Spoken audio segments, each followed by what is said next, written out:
1 Oktober 1949, setelah 4 tahun Indonesia berdiri, di Tiananmen, Republik Rakyat Cina berdiri di bawah kepemimpinan anak seorang petani yang merupakan ketua kedua Partai Komunis Cina, Mao Zedong, atau yang lebih dikenal dengan nama Mao Zedong. Bermula dari perang saudara antara Kuomintang, Partai Nasionalis Cina di bawah kepemimpinan Sun Yat-sen, dan juga Partai Komunis Cina Mao Zedong, ini menjadi chapter awal bagaimana kemudian Mao Zedong diceritakan. Mao Zedong bukanlah orang pertama yang mendirikan Republik Rakyat Cina, melainkan Sun Yat-sen, seorang dokter, pahlawan revolusi yang membangun Cina modern sekaligus meruntuhkan era kekaisaran setelah 200 tahun lamanya eksis. Tepatnya di tahun 1912, Sun Yat-sen berhasil meruntuhkan era kekaisaran tersebut.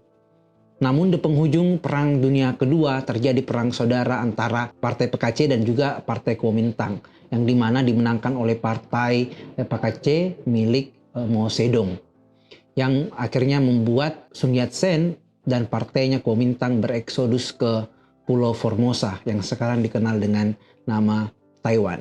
Nah, Mao Zedong ini memiliki keyakinan bahwa mobilitas adalah inti dari politik, sehingga sejak awal ia bekerja untuk memobilisasi massa, baik untuk menghimpun kekuatan melawan kolonialisme Jepang pun untuk mempertahankan dominasinya setelah ia berkuasa. Mao Zedong, sebagaimana diktator pada umumnya, juga penganut seorang militer antusiasme, seorang yang mengeluh-elukan gaya dan pendekatan militer dalam kepemimpinan, menjadikan sikap patriotis sebagai bentuk pengorbanan, kepahlawanan, dan juga cinta tanah air. Nah, Mao ini adalah seorang Marxis yang memiliki falsafahnya sendiri, Maoisme, atau yang biasa disebut dengan Maoisme, atau setidaknya dijuluki demikian oleh para pencelanya yang memberikan makna negatif pada istilah tersebut. Namun, bagi pengikutnya, Maoisme dipandang sebagai sebuah falsafah ideal dalam memandang dunia. Maoisme ini sama dengan Leninisme yang memiliki nilai-nilai Lenin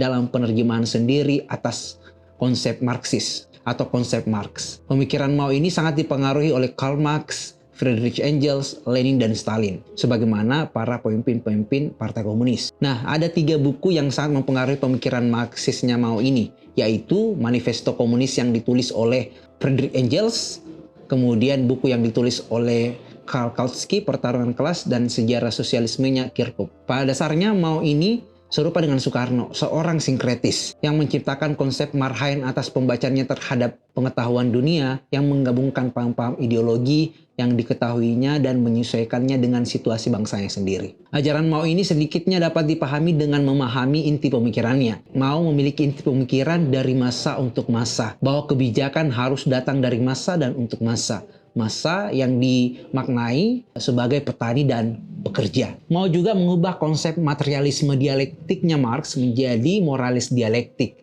yang menurutnya transformasi sarana produksi tidak ada gunanya jika tidak diimbangi dengan transformasi moralitas masyarakat. Mao juga meyakini bahwa revolusi bersifat berkelanjutan dan tidak hanya berakhir ketika monarki runtuh dan kekuasaan telah diraih, melainkan sampai tujuannya tercapai, yaitu keharmonisan atau keseimbangan, yang merupakan ujung dari konflik, yang menurut Mao sebagai sesuatu yang kekal abadi, bahwa konflik yang selesai akan membawa kita pada konflik-konflik yang lain. Secara logis, Mao menganggap konflik ini layaknya falsafah yin dan yang akan menciptakan keseimbangan pada akhirnya. Konsepsi pemikiran Mao ini terejawantahkan dalam kebijakan-kebijakannya, revolusi kebudayaan misalnya, Great Leap Forward atau lompatan besar ke depan, Land Reform, reformasi agraria, dan membentuk Red Guards atau tentara merah untuk mengawal kebijakan itu. Nah, sederhananya, Mao ini menganggap bahwa pembangunan fisik tidak akan berguna jika tidak diikuti dengan pembangunan mental manusianya. Mao ini adalah seorang penganut empirisme, bahwa pengetahuan harus dilandaskan pada pengalaman empirik. Begitupun pengetahuan yang dicari akan ditemukan setelah mengalaminya sendiri. Sehingga pengetahuan merupakan keterlibatan langsung dari satu peristiwa ke peristiwa lainnya. Setelah mendapat kekuasaan, Mao langsung menerapkan prinsip-prinsip komunis dalam kebijakannya, seperti reformasi agraria, yang merupakan sebuah penataan ulang mengenai kepemilikan, penguasaan, dan pengolahan sumber daya alam, terutamanya tanah. bahwa tanah atau sumber daya alam itu diperuntukkan sebaik-baiknya demi kepentingan rakyat kecil. Tujuannya adalah untuk membebaskan rakyat kecil dari ketidakadilan struktural dan menciptakan tatanan kehidupan yang lebih adil. Selain itu, kebijakan itu juga bertujuan untuk menghapuskan feodalisme, di mana tuan tanah membagi tanahnya ke petani, penggarap, dan orang kaya mendistribusikan kekayaannya ke orang miskin. Nah, yang banyak terdampak dari kebijakan ini, mereka para pemilik tanah dan pejabat yang memiliki banyak kuasa di era Republik Cina sebelumnya. Sehingga kebijakan ini secara tidak langsung diberlakukan untuk mereka kaum kontra-revolusioner dengan memberlakukan kebijakan-kebijakan yang keras untuk menghukum para koruptor dari partai nasionalis yang dulunya berjaya di era Partai Kuomintang, Sun Yat-sen. Kemudian kebijakan lainnya mau mensentralisasi pajak, yang mana daerah tidak lagi punya wewenang untuk menarik pajak, melainkan semuanya diserahkan ke pusat, atau dalam hal ini sentralisasi. Mau menasionalisasi juga perusahaan swasta agar seluruh perusahaan asing dikelola oleh negara. Mau juga membentuk komune rakyat, mengelompokkan masyarakat khususnya petani agar lebih terorganisasi dan mudah diatur, sebagai wadah kolektif untuk produktivitas tanah pertanian dengan skala lebih besar agar hasil pertanian meningkat. Yang mana tujuan akhirnya adalah desa-desa mendistribusikan kebutuhan pangan kota. Nah, alih-alih berhasil, kebijakan ini justru menelan 30 juta petani Cina yang mati kelaparan karena cita-cita utopis Mao Zedong. Sebagai seorang diktator, kebijakan 1-2 yang gagal tidak membuat dia berhenti, maupun membuat kebijakan lain untuk membuat ekonomi negaranya maju. Kebijakan yang dikenal dengan istilah Great Leap Forward atau lompatan jauh ke depan pun diadakan. Sebuah kebijakan untuk mengindustrialisasi perekonomian dengan upah tenaga kerja yang murah.